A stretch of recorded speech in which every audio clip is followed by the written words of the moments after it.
pe Teodora, 113 ani, cu o scolioză NS destul de măricică. Am avut o pauză de aproximativ 2 luni, în care am făcut un mic regres. Bun, stai bine?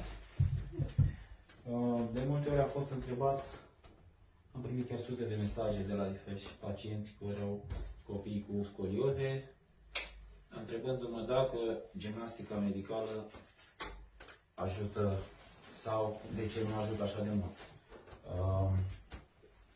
De mână.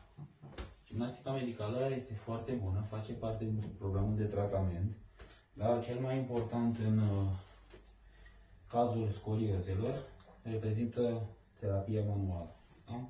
Terapia manuală ce implică masaj, stretching, mobilizare vertebrală și așa mai departe. Eu acum o să lucrez ceva mai specific, ceva mai profi, da? Cum a chestionat această masă Manopera, care este incredibil de bună și îmi permite să fac foarte multe mișcări în diferite planuri, flexii, extensii, rotații, flexii laterale și așa mai departe.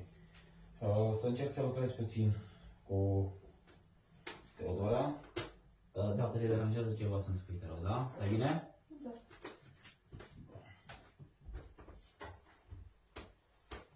Perfect.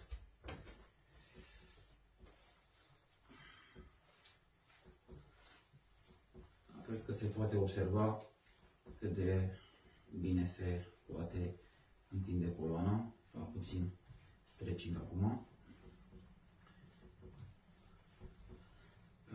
Masa îmi permite să poziționez pacientul într-o poziție foarte relaxantă.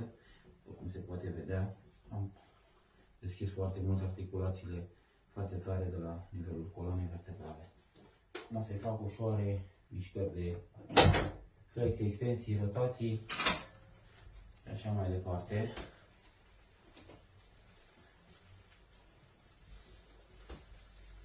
Deci în tratamentul scoliozelor, terapia manuală trebuie să fie pe primul loc.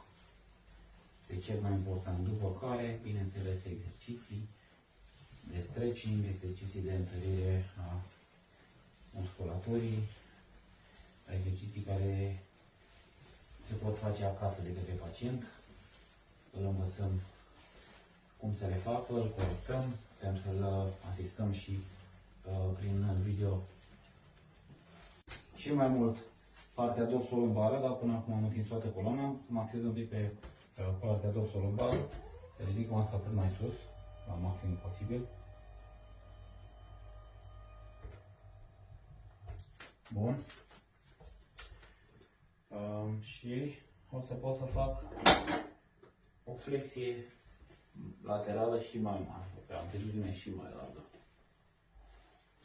Pacientul stă foarte relaxat, nu doare absolut nimic, de doar cum se întinde coloana, cred că se poate observa destul de bine.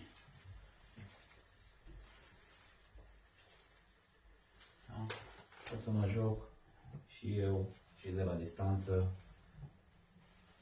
să fac un stretching mai puternic.